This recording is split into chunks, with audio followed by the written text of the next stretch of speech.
I used to think I knew the limits of longing. I had filed desire away in the same drawer as office memos and client briefs, something to admire briefly, then shelve before it complicated my neatly balanced life. But nothing about my career at East River Media in Manhattan prepared me for Evelyn Vargas. 6 months ago she stepped into our bullpen with the morning sun behind her, a silhouette cut from pure light, and every carefully labeled drawer inside me sprang open at once. She isn't pretty the way magazine covers are pretty. She's more dangerous than that. Tall, a little disheveled in the deliberate style of women who don't need approval, with dark curls forever escaping the loose knot at the nape of her neck. Her rolled-up sleeves reveal the ink on her forearm that flashes when she gestures over a storyboard. And her laugh, that laugh, starts low, then lifts like a gull catching wind until everyone nearby is smiling without meaning to. I pretend immunity, but the truth is she could erase me with a glance. Monday mornings are cruel because they begin with the creative huddle. 10 of us jam around a standing table, coffee steam fogging our glasses while we volley slogans. Evelyn, the new creative director, prowls the rim, tossing ideas like sparks. "Harper, what have you got?" she asked this week, eyes dipping to mine and holding. My voice lived somewhere in my throat and refused to step forward. I muttered a half-formed tagline. She grinned, not mocking but patient, like a coach who knows the rookie can dunk if she ever stops overthinking her feet. At noon she found me in the kitchenette, stabbing a straw into yesterday's smoothie because I'd missed lunch again. "You can't keep running on caffeine and remorse," she said, leaning beside the fridge. "Come out with me, real food, no spreadsheets." A normal colleague would have obliged. A prudent woman would have declined politely. I mumbled something about a looming deadline and escaped to the copy room, my pulse sprinting ahead of me. Inside that windowless box, surrounded by humming machines, I pressed my forehead to cool plastic and wondered why desire felt like vertigo. I like my job, I need my job. The agency prides itself on progressive policies, but unspoken etiquette is brutal. You don't blur professional lines when multimillion-dollar retainers depend on your stability. My parents scraped 2 decades to put me through college. Losing everything for an office romance would be the punchline no one forgave. I repeated that litany each night while undressing, folding caution into the space where anything more dangerous than loneliness might sprout. And yet every morning the sight of her unraveled all my careful stitches. Wednesday delivered its own trick. A product launch crisis. The client demanded a fresh pitch deck by 8 the next morning. Evelyn handpicked 3 of us to stay late. By 9 p.m. the sky outside was black glass streaked with city glow, and the building was a bunker of silence broken only by the hiss of espresso. We spread mock-ups across the conference table. At one point I leaned in to rearrange slides, and our fingers brushed. A casual spark, accidental, but it burned straight through the cotton of my blouse and into the marrow of my ribs. Just past midnight we declared the deck rescue ready and sent it to proofs. The others packed up. Evelyn lingered. "Can I walk you out?" she asked, almost shy. The elevators had switched to after-hours security. We rode down alone, the car's fluorescent light buzzing overhead. 22 floors of silence thundered louder than the day's brainstorm. Halfway down the cab jolted, the kind of mechanical hiccup that usually corrects itself. This time it didn't. The console flashed red. The elevator stalled between floors. Panic would have been reasonable. Instead, a quiet settled over me, as if the universe had hit pause so we could finally finish a conversation neither of us had started. Evelyn laughed once, shaky. "Of course this happens tonight." She pressed the emergency call. A distant voice promised a technician in 20 minutes. Then there was nothing but us, the soft shuffle of her boots and my stuttering breath. "Harper," she said, voice low, "why do you keep running from me?" The truthful answer, "Because if I stop, I'll want everything," was more confession than reply. My mouth opened but only air escaped. She took a step closer. The car was not big. Even so, she made the short distance feel like breaking a treaty. The heat of her body slipped across mine like sunrise over water. "I think about you," she whispered, "more than is healthy. And I'm tired of pretending the air between us isn't radioactive." A tiny, wounded laugh escaped me. It's bad timing, I managed. Bad idea. Bad. Does it feel bad? Her palm hovered near my cheek, not touching, waiting for permission I was too scared to give. All I had to do was lean 1 inch and the war would end. The inch felt larger than the Grand Canyon. Somewhere below us, gears clanked. The cab shuddered. I flinched, startled into motion, and that was all it took. Her hand brushed my jaw, featherlight. The contact detonated. I inhaled sharply, eyes closing, and for a heartbeat we just existed there. Her thumb tracing the hinge of my jaw like she was learning the shape of a word she'd waited her whole life to say. I'm terrified, I admitted, voice broken. The honesty felt like tearing open a seam in front of her. So am I, she answered. But fear isn't reason enough to keep starving. Something inside me, pride, caution, legacy, screamed that this was the moment to push her away. Instead, I leaned. Our mouths found each other in slow motion, like gravity had confiscated all abruptness from the world. The kiss was gentle but certain, a signature written in heat. There were no fireworks, only the quiet collapse of years of restraint, the delicious ache of surrender creeping into my bones. When the elevator jerked back to life, we pulled apart, breathless, foreheads touching. Neither of us spoke while the doors slid open onto the lobby. Glass walls showed Manhattan bathed in sodium glow and summer drizzle. The world looked exactly the same, yet nothing remained unchanged. A security guard eyed us curiously as we crossed the marble floor. Perhaps he smelled the ozone lingering after a lightning strike. Outside, rain slicked the streets and neon bled into puddles.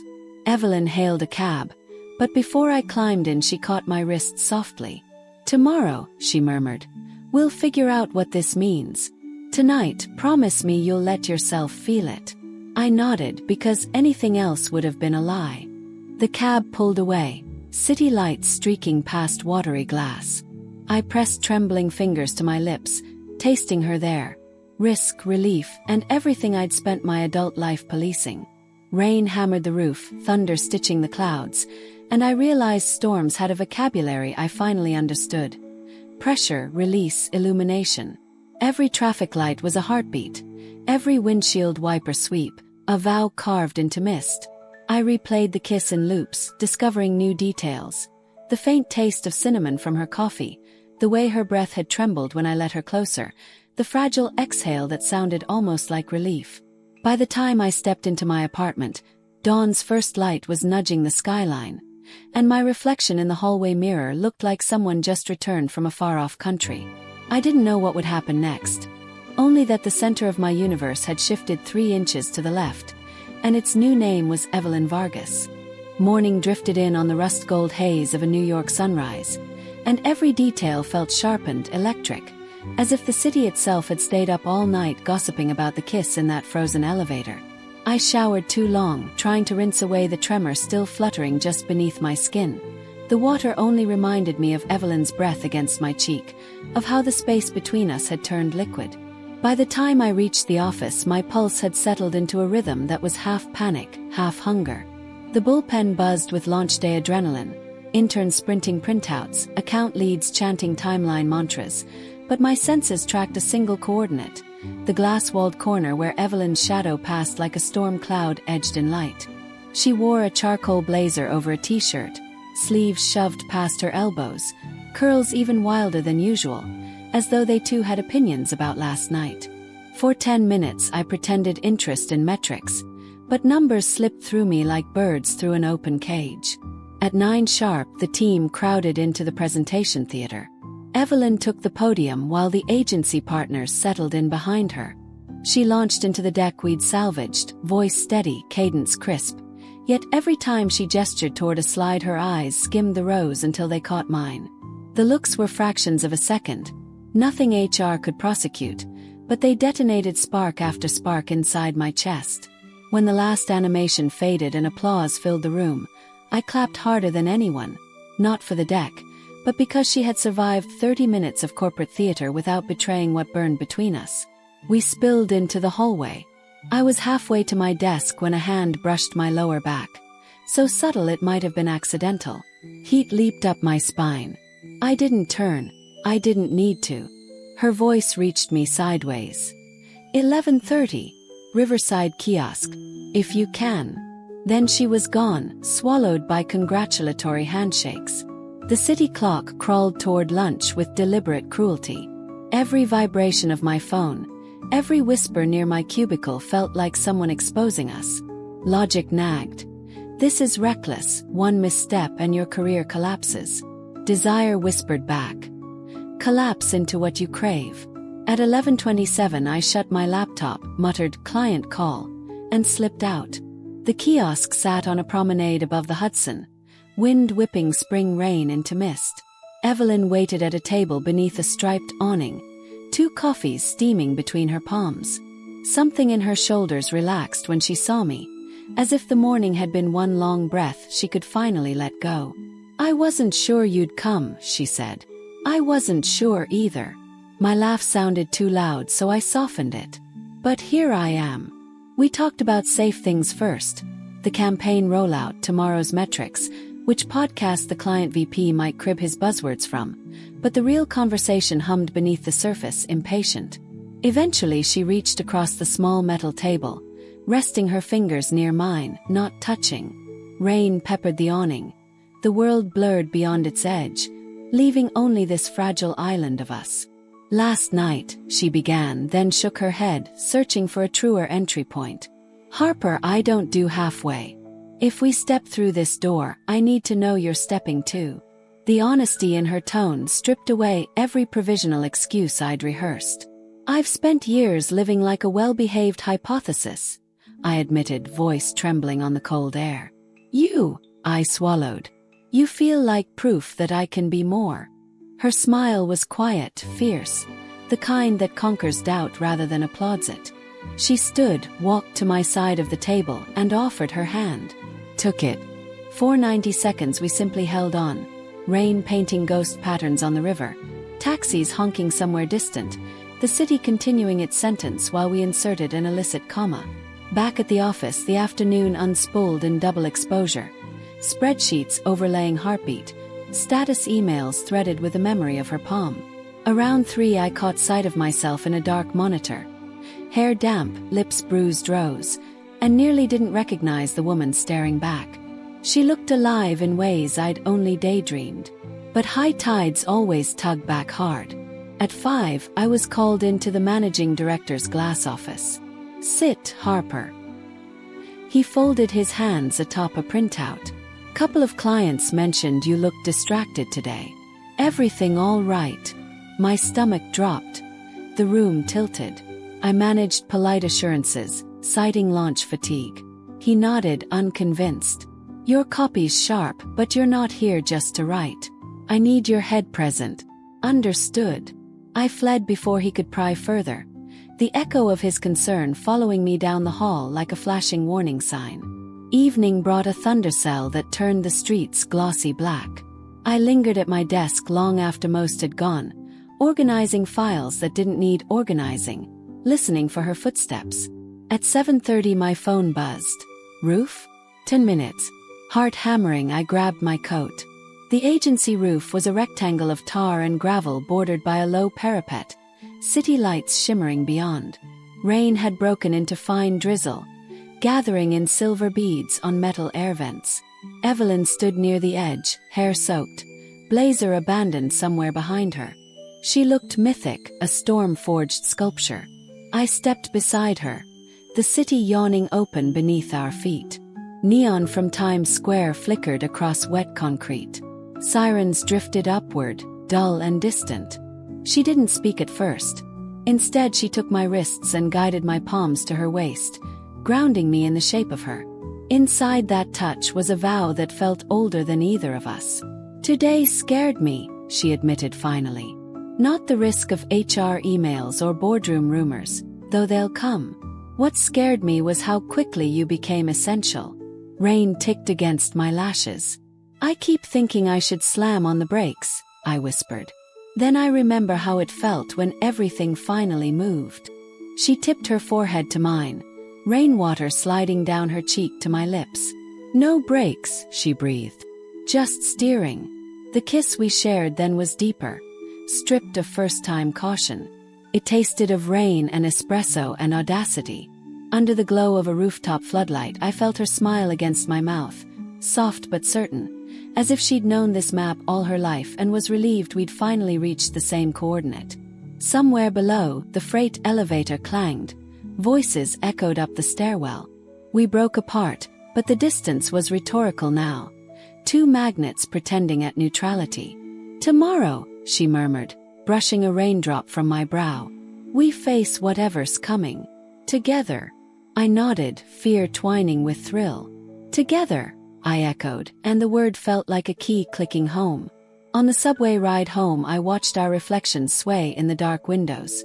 Strangers shoulder to shoulder, each guarding private hurricanes.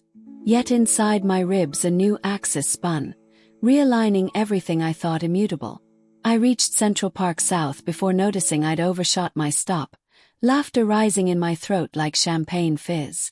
I backtracked, rain tapping rhythms on the canopy, and wondered how long it would take the world to notice I was no longer the woman who had boarded that train 15 minutes ago.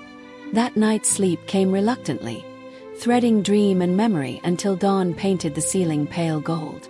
I woke with her name already on my tongue, a promise disguised as a sigh.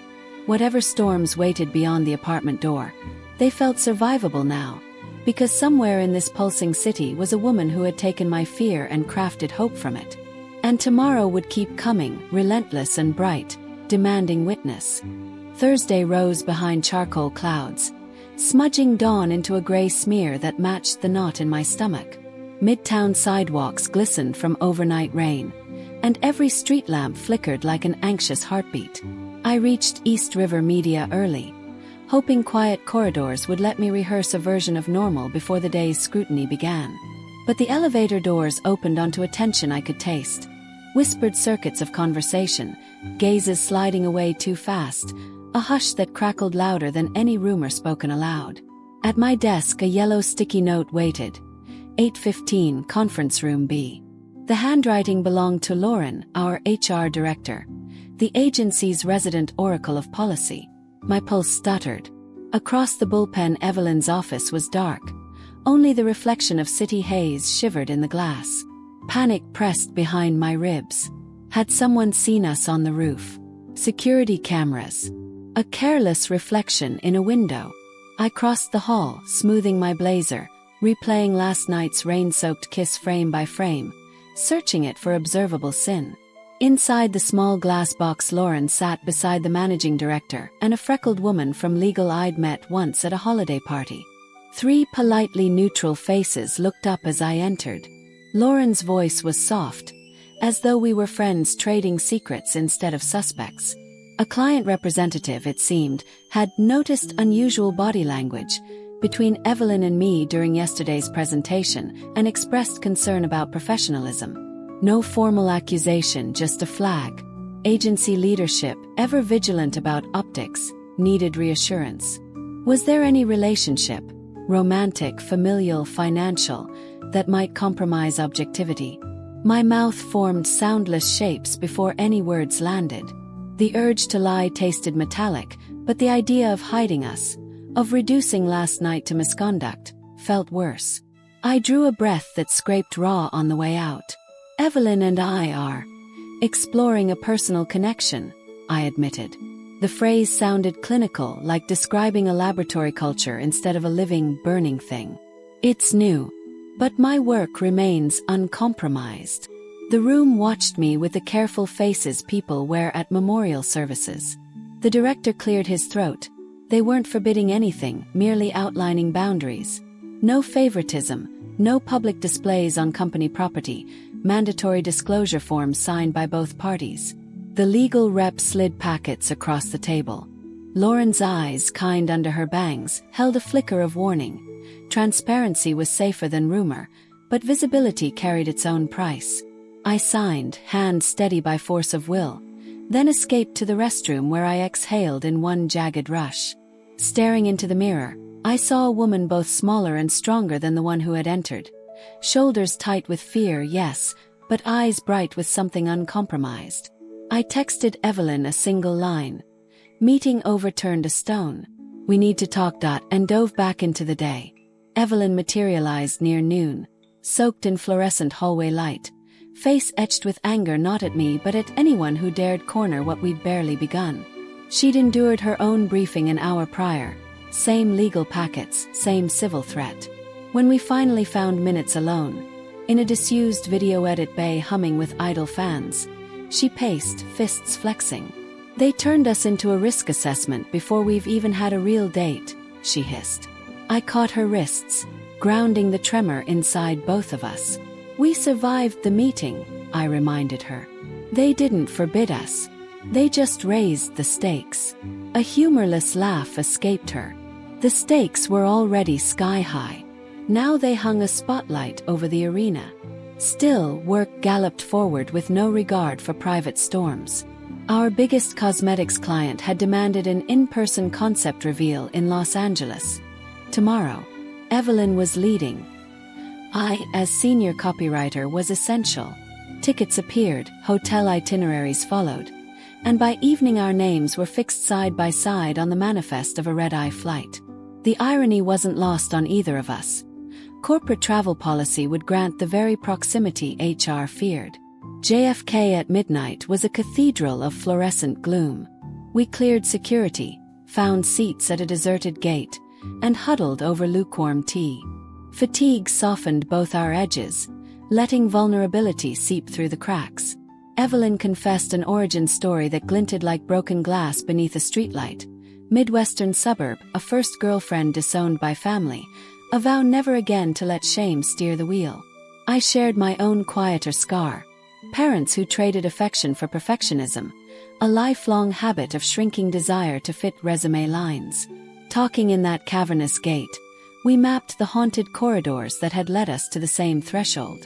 On the plane we weren't seatmates. HR had at least that much foresight, but fate wedged me across the aisle, diagonal to her row. During takeoff, the cabin lights dimmed and turbulence jostled us deeper into the night. In the hush of cruising altitude, Evelyn angled her body toward mine, feet tucked on her chair like a conspirator. Between meal carts and dozing passengers we carried on a silent dialogue. Glances, half-smiles, a fingertip brushing the seat arm as if writing Morse code on midnight skin. I dozed in fragments, jerking awake from half-dreams where conference room walls collapsed into rooftops and the sky smelled like rain-kissed curls. Somewhere over Colorado dawn unfurled a bruise-pink horizon. The sight of it, combined with the ache of sleeplessness and the memory of her fingers, unlocked a tenderness so sharp I had to swallow twice to keep from crying. Vex greeted us with marine layer haze and the frenetic ballet of stretch black SUVs. The agency's West Coast office lent conference space. By 10 a.m. we were rehearsing slides, our voices echoing through a glass canyon as interns adjusted lights. Evelyn's poise never cracked, but whenever clients looked away, her eyes found me with quiet resolve. We're a team. Gossip be damned. The meeting soared. Her creative vision dazzled. My tagline landed like a cymbal crash that left the boardroom buzzing. Contracts would follow, budgets expand, bonuses ripple outward. Applause, handshakes, champagne flutes, all the trappings of triumph flooded the corridor. Yet beneath the celebratory din thrummed a new vibration. Respect. We had proved, in real time, that attraction didn't dilute professionalism. It sharpened it.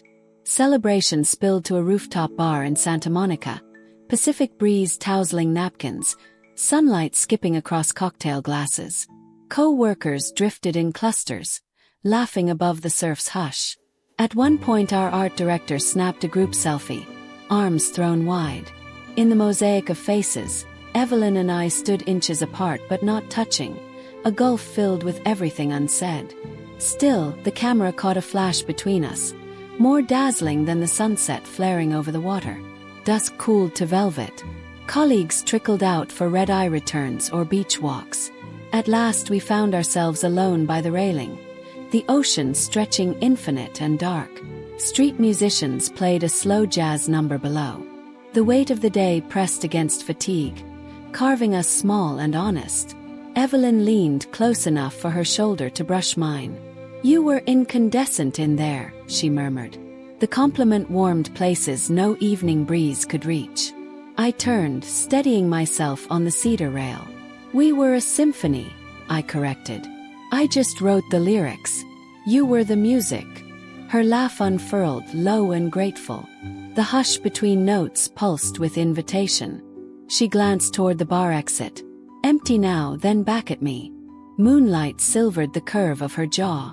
"No cameras," she whispered. "No legal packets. Just sky." I didn't answer with words.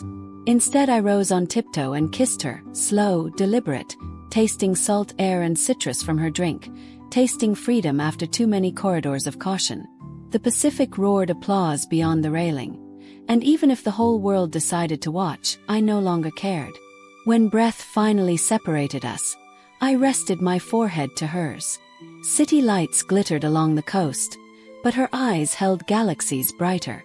In their reflection, I saw a road neither of us had traveled, stretching forward with peril and promise in equal measure, and I knew the only way was through. Back at the hotel, we navigated carpeted halls and discreet elevator rides with the grace of seasoned thieves. In the privacy of her room, suitcases barely unlatched, she pulled me into an embrace that erased the distance HR charts had tried to codify. We didn't move past whispering touches. Not yet. It was enough to lie on the duvet, shoes kicked away, holding each other while the traffic below thrummed like a lullaby. Light from the window slanted across her collarbone, and I traced it with a fingertip, writing quiet vows on the skin of possibility. Sleep claimed us tangled at dawn. Shirts rumpled, conference badges discarded on the floor, laptops still glowing with victory emails. When I woke hours later, the room smelled of hotel linen and citrus shampoo, the California sun vaulting over the edge of the blinds. Evelyn slept beside me, lashes casting tiny shadows, mouth relaxed in the shape of trust. I memorized the sight, stowing it where fear could never wedge it loose. There would be flights home, office gossip reinventing itself, legal forms filed in triplicate. There would be deadlines and missteps and days we might resent the scrutiny love invites. But lying there, listening to her slow, even breathing, I felt the shift of tectonic plates that herald real change, a fault line cracking open to reveal veins of luminous ore. Somewhere far below, the engine of tomorrow gathered steam. Monday, 1 week after Los Angeles, the New York sky opened in July heat and poured sheets of rain so hard the avenues steamed. I sprinted the last block to East River Media, hair plastered to my cheeks, heart drumming with more than weather. Word traveled fast. The cosmetics client had doubled its budget after our pitch, but someone on their legal team had flagged the potential conflict of interest between the agency's creative director and her senior copywriter. Our win suddenly carried a warning label. At 9:02 a.m., Evelyn and I sat side by side in the 12th floor boardroom. The partners lined one wall like a living panel of audit flags. HR occupied the other with tablets at the ready. Outside the glass, the city looked drowned, all motion blurred. Inside, time clicked forward in slow, merciless seconds. "Your performance is exceptional," the managing director began, hands steepled as if in prayer. "But perception is currency. We can't afford rumors that strategy decisions are personal." He proposed a solution. Evelyn would accept a lateral promotion to lead a new West Coast division. I would remain in New York under a different creative head. Zero overlap, zero gossip. They expected gratitude. Instead, the room felt airless, stripped of possibility. Evelyn's jaw flexed. "So the message is, deliver profit, earn exile." "It's not exile," legal murmured. "It's mitigation." They turned to me, waiting for assent. My chest tightened. The job I'd fought to land, the paycheck that kept my rent paid. How quickly it became a shackle. I saw the forked road. Compliance or conviction. Rain hammered the glass with the urgency of a ticking clock. I drew a breath that tasted of ozone. "I won't sign off," I said, voice steady. "You hired me to write truths powerful enough to move brands. I won't lie about who I am to soothe optics." A silence bloomed, astonished and massive. Then Evelyn pushed her chair back. "If Harper's voice isn't welcome, mine isn't either." She pulled a slim envelope from her blazer, resignation dated and signed, and slid it across the table. The gesture sounded like thunder. Shock rippled through the panel. Arguments launched, retainers, non-competes, quarterly outlooks, but their words skimmed over us like stones skipping water. I felt light, not because the risk vanished, but because the choice was finally mine. 20 minutes later we rode the elevator down with 2 boxes of desk plants and award plaques. The lobby security guard arched an eyebrow. I answered with a grin that felt reckless and right. Outside, the storm had broken into bright blue shards of sky. We stepped into sunlight, free and unemployed. We spent the afternoon in a Brooklyn cafe that smelled of cardamom and sawdust, drafting the blueprint of a future none of the boardroom prophets had imagined. A boutique creative studio built on radical transparency, zero office politics, remote teams paid fairly, clients courted for values as much as budgets. We named it Faultline Creative, honoring the crack that had changed everything. Seed money was the next hurdle. Confidence became currency. Evelyn called a venture fund friend from her grad school days. I fired off emails to 3 past clients who'd loved my copy. By dusk, 2 replied with interest, 1 with an NDA and a meeting slot. Momentum, like gravity, required only that first leap. Days blurred into a montage, converting her Soho loft into a co-working hub with thrift store desks, late-night logo sketches on the kitchen island, takeout cartons stacking like Jenga towers, a spreadsheet titled Runway whose numbers shifted from red to tentative green. Through it all we navigated the new intimacy of building a life as well as a company. Divvying tasks, tempering tempers, learning the choreography of 2 strong wills in 1 small living room. Challenges hit fast. A legacy perfume brand dangled $1 million contract. If we'd staff up in 2 weeks and match the scope of agencies 10 times our size. Another prospect recoiled at the partner relationship footnote on our deck. But each setback clarified who we were. Storytellers unafraid of our own story. 2 months in, our first campaign launched. A digital blitz for an indie athletic wear line run by queer women of color. On Friday night we sat at Evelyn's cluttered desk, live tracking metrics. Click-through rates soared, shares multiplied. At midnight the client texted a selfie of her team popping champagne. Sales up 300% in 48 hours. Triumph hit like a bass drop. We hooped, tangled in an ecstatic hug that deepened into a kiss.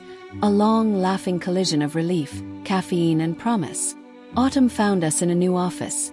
A sunlit loft in Dumbo with exposed brick and a rescue dog named Atlas who greeted every visitor. We hired a motion graphics wizard from Portland and a strategist in Barcelona. Slack channels buzzed across time zones. Brainstorms jumped from Indonesian dawn to Manhattan dusk. Workdays were fierce and flexible, ending sometimes in rooftop cookouts, sometimes in 2 a.m. Figma marathons. One chilly November evening we closed laptops and biked to the Brooklyn Heights promenade. City lights shimmering gold and violet across the East River. Wind tangled Evelyn's curls. She tucked one behind her ear, eyes reflecting skyscraper constellations. "Remember the rooftop in LA?" she asked. "And the elevator," I added, smiling. She reached into her coat pocket and pulled out a slim silver band. Simple, unpolished, like a promise still being hammered into shape. My breath caught. No speeches, no spotlight. Just city wind and 2 women who had outgrown the confines of other people's rules.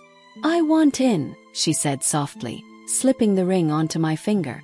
"On every campaign, every disaster, every dawn where we still have no idea what we're doing, but we're doing it together." Rain began, fine, sparkling mist. I laughed, half crying, the city blurring behind tears. "No brakes," I whispered, echoing the pact we'd made that first night on the roof. "Just steering." We kissed beneath the shy drizzle while Atlas barked approval at our feet, and the river carried the lights of passing ferries like confetti downstream. Somewhere high above, an office maybe still buzzed with fluorescent glare and whispered caution, but we were here, on the bright side of the fault line, hearts unbound, stories ours to write.